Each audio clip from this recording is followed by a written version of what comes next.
harías si el amor de tu vida se casa con tu hermana? Esta es la historia de Como agua para chocolate. HBO nos trajo una nueva adaptación del libro de Laura Esquivel de Como agua para chocolate y definitivamente ha traído esta historia a una nueva generación. Y hay una pregunta que todos nos hemos hecho viendo la serie, viendo la película, viendo el libro, o sea, lo que sea, siempre te preguntas lo mismo. ¿Por qué Tita se quedó con Pedro y no con el Dr. Brown? Por migajera, que porque no se quiere 2 pesos, y sí, pero es más complicado que eso. Y el día de hoy te voy a explicar desde la psicología por qué confundimos con amor lo que nos lastima. Nos estamos basando en los personajes de la serie y en todo lo que pasa en esta narrativa. Sin embargo, estamos hablando sobre una narrativa dolorosamente humana. Que sí, puede ser que tu ex no se casó con tu hermana con el cuento chino que es para estar más cerca de ti, pero esta historia de confundir amor con algo que nos lastima y quedarnos y elegirnos quedar ahí no es nueva. Ahora sí, sin darle más vueltas, contexto. Como agua para chocolate muchas veces se comercializa como una historia de amor, pero en realidad es una historia de cómo aprendemos a amar. Tita crece en una familia donde no puede elegir, donde amar no es libre. Es con quién se permite y sí se permite, que en el caso de Tita no es permitido. Todo comienza con un amor infantil entre Pedro y Tita. Un amor que nace temprano, promete, pero el problema es que no logra sostenerse. Presentan a Tita y a Pedro de niños y es una historia que hasta algún punto es linda, ¿no?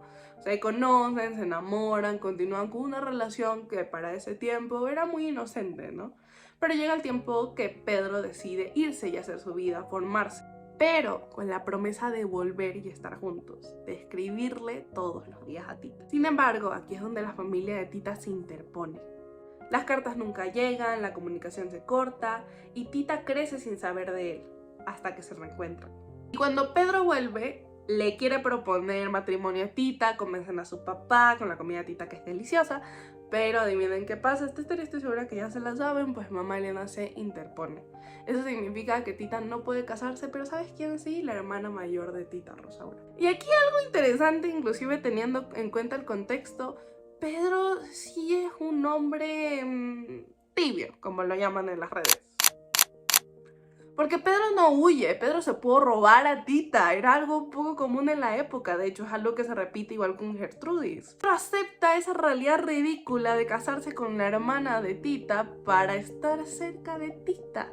Al inicio Tita se resiste, pero eventualmente lo acepta y eso se convierte en un amor que no puede vivirse plenamente ni completamente. Un vínculo que en realidad no tiene posibilidades. El matrimonio en ese tiempo no era algo que se podía romper con tanta facilidad. Es un amor imposible que se sostiene en lo que podría llegar a ser. Pero en paralelo aparece el Dr. Brown en esta narrativa. El Dr. Brown hasta algún punto es totalmente distinto a Pedro. Es un hombre constante. Aparece cuando todo se desestabiliza y responde por Tita. Y se presenta totalmente lo contrario, un amor posible, un amor constante, un amor lleno de posibilidades. Entonces, ¿qué pasó? O sea, en papel, en teoría, suena muy bien, o sea, es lógico que se escoja al Dr. Brown en contraste de lo que es Pedro. Pero aquí viene esta narrativa que obviamente Acomodado por el chocolate está repleto de realismo mágico, pero viene esta narrativa del amor y de que Pedro y el amor de la infancia y el amor imposible, y ahí es donde viene el problema. Lógicamente, había una sola opción, ¿no? El Dr. Brown. Sin embargo, que por el amor y esto, pero es más complicado que eso. Aquí es donde viene la avalancha de hate a Tita, que es una migajera, que no se quiere 2 pesos. Pero de nuevo, es más complicado que eso. Y el día de hoy te voy a explicar a través de 3 diferentes teorías psicológicas la razón por la que Tita escogió a Pedro Musquiz. Entonces, vamos con la número 1. Vamos a hablar sobre la teoría del apego. Estoy segura que has escuchado un poco sobre lo que es la teoría del apego. Se ha popularizado mucho en los últimos años, ¿no? Si eres apego ansioso, si eres apego seguro, qué tipo de apego haces. Hay miles de tests en internet. De hecho, te puedo dejar uno aquí en la descripción si te gustaría saber qué tipo de apego tienes. Es un test muy rápido que te puede ayudar a tener una noción de cómo funciona.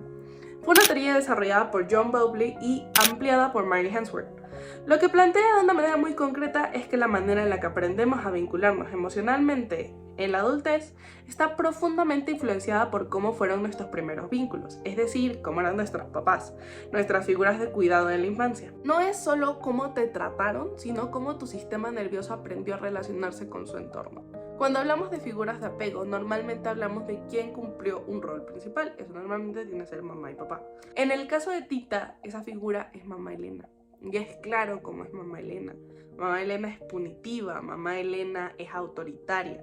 Mamá Elena no es una madre que le exprese cariño a ninguna de sus hijas en realidad, pero a la que menos le muestra aprecio y a la que parece tal vez resentir es a Tita.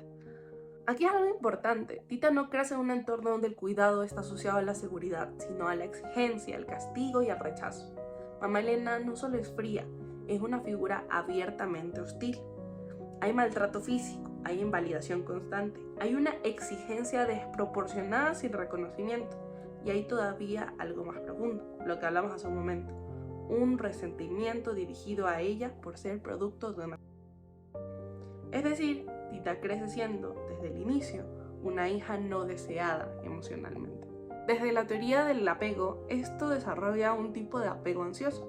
Esto implica que el niño, en este caso Tita, crece sin una base segura consistente. A veces hay cercanía, a veces hay rechazo, pero lo dominante es la imprevisibilidad emocional. Entonces, el sistema aprende algo muy específico. El amor no es estable, se tiene que ganar y te lo pueden quitar en cualquier momento.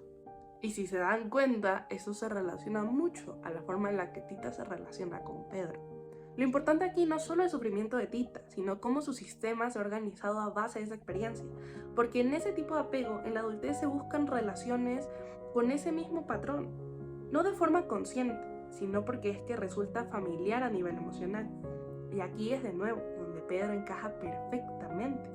No es porque sea el amor de su vida en los términos ideales y romantizados que tiene Tita, es porque el tipo de relacionamiento es familiar. A veces Pedro la reconoce, a veces está con ella, a veces no, pero en realidad su responsabilidad está con su hermana, Rosaura. Claro, no es abusivo con su mamá, pero es abusivo de muchas otras formas emocionales. Esta imprevisibilidad emocional es lo que Pedro y mamá Elena tienen en común. Pero, ojo. Ahí creo que viene un análisis muy importante. Que sí, obviamente la figura primordial en la vida de Tita era mamá Elena, pero no podemos olvidar a su nana Nacha. Fue quien la crió, la cuidó, la sostuvo emocionalmente y le enseñó a cocinar. Que no es un detalle menor en la historia, porque cocinar es la forma en la que Tita procesa y expresa lo que no puede decir. Desde la teoría del apego, Nacha expresa una figura que relaciona a Tita a un apego seguro. Es una figura constante, afectiva y predecible. Con ella Tita experimenta cuidado, cercanía y una forma de amor que no está atravesada por el castigo o la imprevisibilidad emocional. Y entonces se vuelve esto aún más importante porque Tita no solo conoce el maltrato, no solo conoce esta figura de apego que le desarrolla o bueno, la ayuda a desarrollar un apego inseguro, un apego ansioso, sino que también conoce este apego seguro, este amor constante. Cambia todo, porque el problema de Tita no es que desconozca la manera en la que puede ser amada, el problema es que al final termina eligiendo qué tipo de experiencias organizan su forma de vincularse. Es importante saber que no todas las figuras tienen el mismo peso estructural. Nacha es una figura de cuidado, sí, pero mamá Elena es la figura de máxima autoridad. Es quien impone las reglas, quien decide, quien estructura la realidad de Tita. Y eso tiene más peso en la organización emocional de Tita. Al final, quien termina escogiendo cómo se va a regir su vida, si se va a casar, con quién se va a casar, o al final que no se termine casando, es mamá Elena. Creo que aunque Tita haya experimentado un apego seguro con Nacha, el modelo dominante sigue siendo el de mamá Elena, un amor condicionado, exigente y profundamente invalidante. Y esto queda muy claro en también cómo Tita se relaciona con el Dr. Brown. Tita no rechaza su amor, no lo sabotea de entrada, no le parece extraño, lo acepta, lo incorpora y en algún momento se muestra cómo se siente ver ahí, porque ese tipo de amor también le es familiar. Y una diferencia muy importante cuando hablamos de apego. Es muy diferente conocerlo, reconocerlo, a creer que lo merecemos. De ahí es donde entra otra vez mamá Elena. porque más allá de la figura de afecto de Nacha, el amor que le mostró, la figura que termina definiendo el valor propio de Tita es su madre. Y mamá Elena le enseña algo muy específico: no eres suficiente, no eres digna, y tu lugar es obedecer y no elegir. Entonces sí, Tita es capaz de reconocer el amor sano del Dr. Brown, que tal vez y hasta algún punto la relaciona a Nacha, no solamente que tenía él también una figura de apego muy importante que se relacionaba con la escultura de Nacha y con todo esto también amor y cariño que le demuestra. Se relacionan en cosas realmente importantes. Tita no sepa reconocer que eso es amor, pero hasta algún punto no cree que lo merece. Y aquí la elección entre Pedro y el Dr. Brown tiene aún mucho más sentido. No es que está bien o que está mal, deja de ser una decisión moral, sino es más de reconocer lo que creemos merecer. Y Tita cree que merece a Pedro. Una pregunta que deja de ser relacional y se vuelve profundamente estructural. Ahora vamos con la teoría número 2. Vamos a hablar sobre la teoría sistémica. La teoría sistémica, si no la has escuchado antes, te recuerdo que igual hay un episodio en este mismo canal que hablamos un poco más sobre este tipo de enfoque. En lo que se basa es en los sistemas familiares, es decir, que todas las formas en las que funcionamos es de una manera interconectada y normalmente relacionada a nuestra familia. Es decir, que el comportamiento de un miembro afecta a todo el sistema y viceversa. Todo el sistema afecta el comportamiento de todos los miembros. Es decir, que ya dejamos de ver a los individuos como eso, porque son parte de un sistema mucho más grande. Si usamos este enfoque para entenderlo, la historia deja de tratarse sobre decisiones individuales y comienza a tratarse sobre un todo. Aquí hablamos de autores como Murray Bowen o Salvador Minuchin. La familia no solo se ve como un grupo de personas, sino como una estructura emocional que tiene reglas, jerarquías y formas de funcionar para mantenerse, inclusive si eso implica sufrimiento. En el caso de Tita, su familia es un sistema rígido, jerárquico, donde la autoridad, en este caso mamá Elena, que presenta una figura central, no solo tiene poder, sino que define qué está permitido sentir, desear y hacer. En ese tipo de sistema, cada miembro ocupa un lugar muy específico que ayuda a sostener el equilibrio del sistema. No es casualidad quien obedece, quien rompe las reglas o quien se queda atrapado en el conflicto. En la familia de Tita eso es claro. Rosaura es quien encarna la continuidad del mandato, es quien reproduce las reglas sin cuestionarlas. Gertrudis representa la ruptura, logra salir del sistema y construir algo distinto. Y Tita es la que se queda en este lugar intermedio, atrapada entre el deseo de diferenciarse y la imposibilidad de hacerlo completamente. No termina de obedecer como Rosaura, pero tampoco logra liberarse como Gertrudis.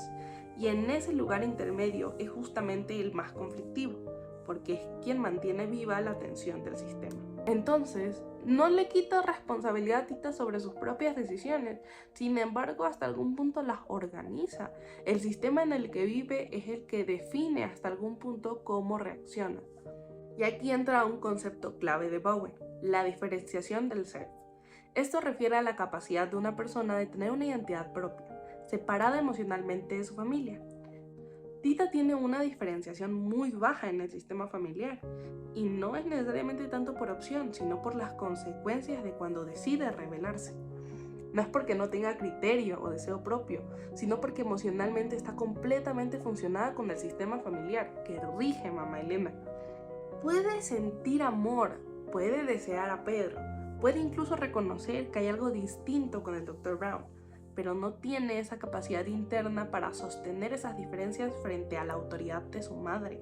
Mamá Elena es un fantasma que la persigue de una manera literal, la atormenta, inclusive después de la muerte. Esto también se ve en la línea de tiempo emocional de Tita. Tita sí se posiciona, le reclama a Pedro, lo confronta, le señala la decisión absurda que tomó. Aquí hay un intento de diferenciación, pero ese intento no se sostiene. No es casualidad que eso ocurra con la muerte de Nacha, porque la pérdida de Nacha no solo desaparece su principal fuente de apoyo emocional, también se debilita el único espacio en su sistema familiar donde sus propios valores podían existir. De alguna forma, lo que Nacha representa es esa posibilidad de un amor distinto, más digno, también muere con ella. Y a partir de ahí, Tita empieza a ceder más fácilmente al lugar que el sistema le asigna. A la amante de Pedro, a la que nunca se va a casar y tiene que hacer absolutamente todo lo que diga mamá Elena, inclusive obligada a seguir lo que diga su hermana Rosaura, porque ella es la que se va a volver la cabeza de la familia. Porque Nacha, como lo vimos en la teoría anterior, no era solamente una figura de cuidado, era el espacio seguro de Tita, donde podía hasta algún punto ser libre de ese sistema dominante impuesto por mamá Elena. Y a partir de ahí, queda completamente expuesta al sistema de mamá Elena, sin ningún amortiguador. Entonces, cuando vemos a Tita no escogiendo al Dr. Brown, no solamente estamos viendo una decisión amorosa, una decisión individual, estamos viendo al sistema. Estamos viendo a una persona con baja diferenciación, operando dentro de un sistema que sigue activo incluso en la ausencia, intentando sostener algo distinto sin tener la estructura interna para hacerlo. Y por eso, no es tan simple como podía elegir diferente. Desde lo sistémico, elegir implica romper con todo un orden emocional que ha estado ahí desde el inicio. Y finalmente, el último tipo de enfoque o teoría que vamos a utilizar, la teoría conductual. Este tipo de enfoque es utilizado cuando hablamos de algo muy observable, muy concreto, muy específico. Aquí no hablamos del concepto del amor, no hablamos tanto de conceptos tal vez un poco más abstractos, hablamos de lo que es observable, es lo que es conducta. Aquí no hay el concepto del amor, es más comportamiento. El condicionamiento operante desarrollado por B.F. Skinner, lo que sostiene una conducta no es lo que pensemos sobre la conducta, sino lo que refuerza. Es decir, que uno no repite un vínculo porque sea bueno, sino porque está reforzado. Es decir, que va a haber algún tipo de premio, algún tipo de satisfacción. Cuando hablamos de reforzador, en términos simples, es cualquier consecuencia que hace que quieras repetir algo. Si después de una conducta obtienes algo que se siente bien, atención, cariño, cercanía, es más probable que la repitas. En el caso de Tita, el vínculo con Pedro funciona bajo lo que llamamos un reforzamiento intermitente, que es uno de los patrones más potentes que existen. También para la manipulación emocional. Eso significa que la recompensa emocional no aparece siempre, no es constante, sino que solo algunas veces y de forma impredecible. Y eso es clave. No sabes cuánto va a pasar, entonces el cerebro se engancha más. Es como si el sistema se quedara esperando el siguiente momento bueno y justo en esa espera mantiene la conducta. Por eso, cuando se refuerza de forma intermitente, se vuelve mucho más difícil soltar, inclusive cuando se está generando dolor. A esto llamamos resistencia a la extinción. Aunque ya no esté funcionando, tú sigues ahí. Pedro, en términos conductuales, no ofrece una relación estable ni consistente, pero sí ofrece momentos específicos de cercanía que funcionan como reforzadores. No hay base sólida, hay picos. Momentos que se sienten intensos, que llegan después de la distancia, que hacen que todo valga la pena, momentáneamente. Eso activa un ciclo donde la anticipación y la incertidumbre mantienen al sistema nervioso en alerta, esperando ese próximo momento de conexión, aunque ese momento nunca llegue. O tengas que esperar 20 años para que suceda, Tita de la Garza. Esto no es una metáfora, es el mismo principio que está detrás de muchas conductas adictivas, no porque el estímulo sea necesariamente bueno, sino porque la forma en la que aparece lo vuelve altamente reforzante. En cambio, el Dr. Brown tiene un sistema de reforzamiento totalmente consistente. Su conducta es predecible, constante, disponible, cuida, responde, sostiene, consistentemente. No vas a esperar cuándo va a llegar a ser el próximo momento, sino que sucede de manera continua. Y aunque es mucho más sano, genera menos activación. No hay incertidumbre, no hay espera, no hay picos. Y aquí es donde muchas veces se confunde intensidad con valor, porque lo intermitente se siente más fuerte, pero no es más sólido. Entonces, si quitamos toda esta narrativa romántica, solo nos quedamos con los hechos, con la conducta. Y es decir, que Pedro no sostiene consistentemente su relación, en cambio el Dr. Brown sí. Muy importante, no estamos hablando sobre lo que podría ser, sino lo que en realidad es. Viendo todo esto desde la teoría del apego, desde la teoría sistémica, desde una explicación conductual, la historia de Tita deja de ser lo que era antes. Deja de ser que Tita es una migajera. O bueno, si lo quieres ver así, lo dejo a tu juicio. Pero se demuestra que es mucho más profundo y complicado que eso. Tita es parte de un sistema que la estructura, un sistema en el que se organiza. Hay toda una estructura que explica por qué elige como elige, por qué se queda donde se queda y por qué ese tipo de vínculo se vuelve tan difícil de soltar. Y esto no solamente pasa en historias como Agua para Chocolate, no solamente pasa en la ficción, a veces pasa en la realidad, en lo cotidiano, en las maneras en las que nos relacionamos. Como Agua para Chocolate muchas veces puede ser Tita señalada de muchas maneras, pero es un reflejo en muchas otras. Entonces regresamos a la pregunta inicial. ¿Por qué elegimos quedarnos donde nos lastiman y lo confundimos con amor? Por esto, por todas las estructuras que están dentro de nosotros, por toda esta parte biológica que también forma parte, por toda esta parte observable de la conducta y por todo lo que está detrás, por lo que no es tan visible. Es por cómo aprendimos a vincularnos, por los sistemas en los que crecimos, por cómo nuestra conducta se fue reforzando. Pero ojo, quiero cerrar esto con algo muy importante.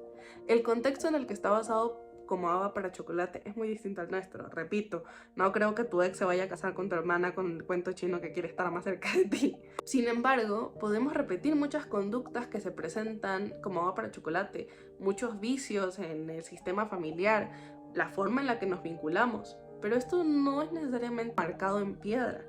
A diferencia de Tita, tú y yo tenemos acceso a entender todo esto, a tener acceso a la psicoterapia, a tener acceso a información como esta, a elegir distinto. Y ahora sabemos hoy en día a través de ciencia que tenemos la capacidad de cambiar, que nuestro cerebro está hecho para cambiar.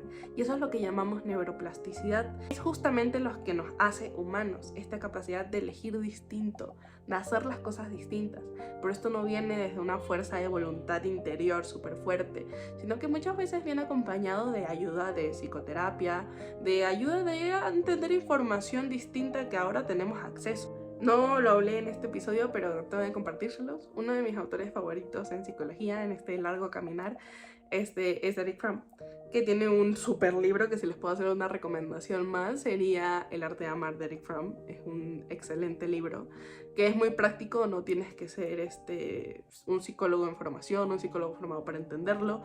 Erich Fromm tiene una literatura muy digerible, pero que habla de la pura y mérita psicología. Él habla sobre cómo el amor no es un sentimiento. El amor es una decisión, es una elección que se hace todos los días. Pedro muchas veces actúa desde el sentimiento. El Dr. Brown parece hablar desde una decisión constante de amar. Entonces, si les puedo dejar algo más de este video, sería comiencen a amar desde la decisión, desde la elección y no solamente desde el sentimiento. Muchas gracias por ver este video, nos vemos en un próximo video y recuerden darse una vueltita por el canal si les interesa un poco más sobre la psicología y cuéntenme en los comentarios qué opinan de Tita después de haber visto todo esto.